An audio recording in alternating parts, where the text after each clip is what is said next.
Sam, we're gonna find him. Something's gonna break. It has to. Yeah, you keep saying that.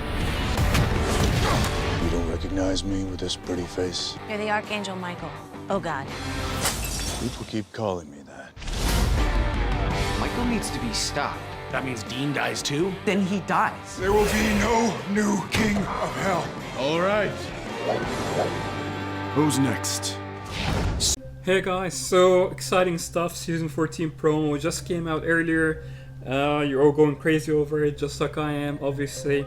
I was gonna do a reaction video of it, but I was so excited I actually watched it several times before I started filming a video or anything, so I figured why not do a breakdown video instead, where I talk about my thoughts, you know, of the short promo we got, break down the themes and the different ideas we got in the promo. So let's go ahead and dive right in. Okay, first of all, well, we get, you know, the voiceover from Mary talking to Sam. Seems like it's been a while since they heard anything about Dykel, which I coined.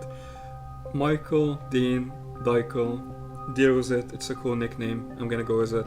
So seems like you're desperate to find Dean, obviously save him from Michael. They haven't heard about him for a while.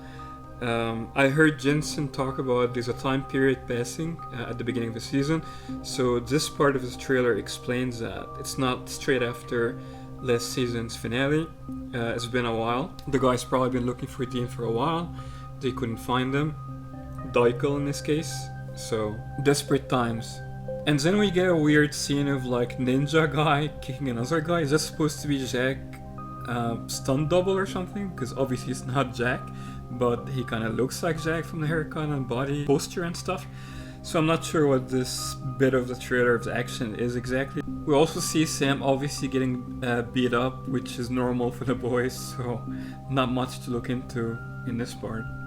So Jensen meets his wife on the show once again, this time as Dykel, and you know, he seems to be interested in learning more about the angel world and our world, our angels, heaven, and all of that.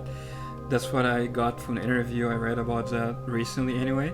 It's gonna be interesting to see their interaction. Obviously their, you know, real life couple on the show is gonna be a weird dynamic of, you know, Michael too, Anael took the side of Lucifer before, and will he find out about that and not trust her, or is he gonna trust her either way? Obviously she plays sides. She's not the best representation of angels in our world, as Jensen himself said in an interview. So it's gonna be interesting to see how their dynamic will play out next season. Okay, here's the most upsetting part in the trailer for me. When Jack very carelessly talks about Dean dying as if like, oh, well, if he dies, he dies. As long as we stop Michael, he has to be stopped. That is very disappointing of you, Jack. I mean, the boys raised you. Dean is like your uncle pretty much. Like, you're selling out family to stop Michael? I mean, why not save him and try to save the world at the same time? That's what the boys have been doing for freaking 13 years. There are several times where Sam has been a source of like danger or evil. When he had the demon blood, when he was about to release, he released the darkness to save Dean in this case. But also back in season 8, it was the trials to close the gates of hell. Dean chose to not sacrifice Sam to close the gates of hell, and instead fight evil with him, and he actually convinced him of that. So family comes first, and it doesn't end in blood. So even if you're not related to them directly, that was a horrible thing to say of you, to just say, oh, well, pretty much F Dean because, you know, he had to stop Michael. So yeah, Jack is channeling his inner Lucifer here a little bit, not the good boy Jack we've known in the past season. So yeah, what's going on with Jack is going dark side again, we don't know, but that's definitely pretty dark, him just, you know, selling out Dean just to stop Michael. I don't like that. We're gonna find out more because we're only getting bits obviously, so we can't judge by just a little line we got in the trailer, but we can criticize it, that's for sure. So that's my least favorite part of the trailer. Let's move on.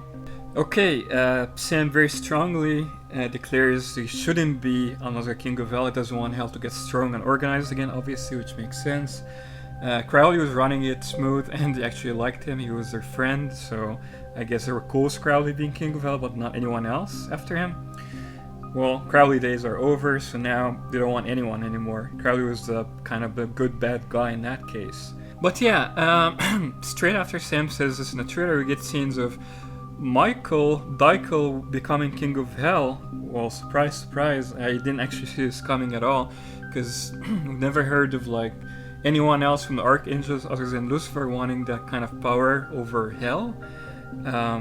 Not that I remember anyway. You can guys remind me if there's any other Archangel interested in that. Gabriel never were interested in any kind of power, he just wanted to lay low. Raphael, you know, he wants to rule heaven, nothing about hell really. Our Michael, again, nothing ever about hell, it's always been about heaven. So why is Michael too so interested in ruling our hell? And why is he torturing seemingly innocent souls in hell? Is he sadistic or something? Or is this kind of like a religious side of him where he's almost like a Christian pastor or something? He wants to purify our world of like sins, and is this his own sadistic take on like, you know, punishing people for their sins? Another angle to that is Dean, when he was in hell, he was forced to torture innocent souls to, you know, to stop his own torture by the demons. So that messed him up pretty bad. He actually ended up enjoying it at some point, pretty, you know, dark stuff. So this will bring that back, even though, you know, Michael is driving him pretty much. He's not choosing to do it, but with his history, it's going to be very complex. And what lasting effect will it have on him? The show has been known to like gloss over a lot of like history with like a lot of complex drama happening to characters. Like, for example, relationship Sam and Lucifer, the torture in hell. We've seen like silly interactions between Sam and Lucifer many times, like in season 11. With comedic scenes like Sam, oh, Lucifer, get out of my room, and like silly things like that, that, you know, glosses over the tragic history between the two characters. Where there's no acknowledgement of like, you know, the torture the other character has done to each one when we're watching a new scene. So, will a lasting effect of hell on Dean before was the torture be addressed in the new angle of Michael torturing innocent soul through Dean's vessel? Or would it just be like, oh, the previous events never happened, so we don't care, it's just gonna write new stuff. We're gonna have to wait and see. Throughout season 14, I hope he doesn't last very long, even though he's set to last very long from what I heard. Michael and Dean. He's gonna go around it somehow, probably like make him dormant in Dean for a while and have Dean go back by episode 4, I believe, from what I've seen and heard. It doesn't mean Michael is gone from Dean, it's probably like, you know, a wording with some kind of like state where he's dormant, he's not controlling Dean, but doesn't mean he's gonna go away as soon as episode 4. That's my guess. We'll wait and see to find out. I want Dean to be back as soon as possible, despite what many fans want. They're like, oh, Dean Min lasted like 3 episodes or 4 in season 10, so no, we want Michael to last longer this time in Dean. Well, the show is Sam and Dean, so you want the show to be messed up by a new character taking over one of the two guys who make the show? I don't want that. I hope Dean comes back sooner rather than later, you know? So that's my breakdown of the promo, guys. What did you think of it? You're going crazy in the comments on you know, the promo when I put it up. So let me know down below your thoughts, you know, deeper thoughts on the themes and events I covered in the breakdown. Do you agree with my thoughts? You know, what do you think of, you know, all the points I discussed in the video? Season 14 airs next month, October 14th. I cannot wait, obviously. Very excited to see what season 14 has in store for us. Supernatural, I hope it goes on forever. I love it. So yeah, let me know down below in the comments. Subscribe for more awesome Supernatural content. And until next time, as always, no chick flick moments.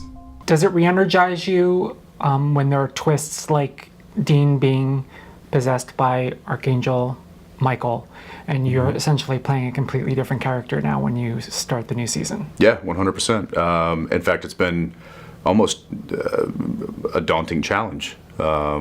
Jared's had an opportunity to play different characters, and you know, he's gotten to play an angel. He's gotten to play Lucifer. He's gotten to play, which is also an angel. He's gotten to play these different characters, and not just different variations of Sam Winchester. Whereas Dean has only played different variations of Dean, and so this was.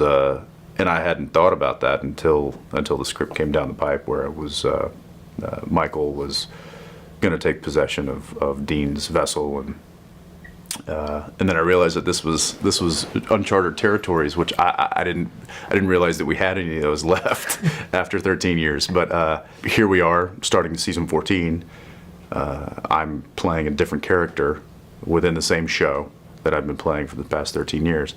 And I was a little nervous, and I wasn't quite sure the direction that I wanted to take this particular character, even though it has a little bit of backstory. So I talked to Andrew, our showrunner, and got a little insight, and he basically was like, "You're fine, do your thing." And so I did, and we're finishing up the first episode, and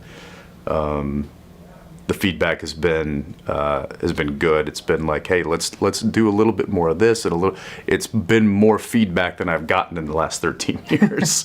So whatever I've been doing as Dean hasn't needed much coaching apparently, but whatever I'm doing as Michael is needed a little bit more molding, which is great because, you know, for me it's like this new project within the project that I've already been a part of for so long.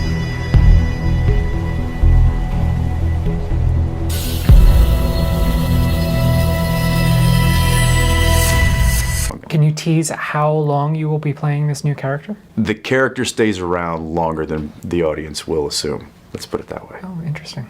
Yeah. Not just the character, like not like saying, oh, the character's going to jump vessels or something like that, but the character, me playing the character, will stick around longer than I think people are anticipating. Awesome. That's awesome. Right. Come on. You know what? You're awesome.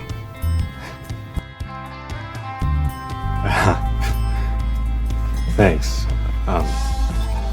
You too, I guess.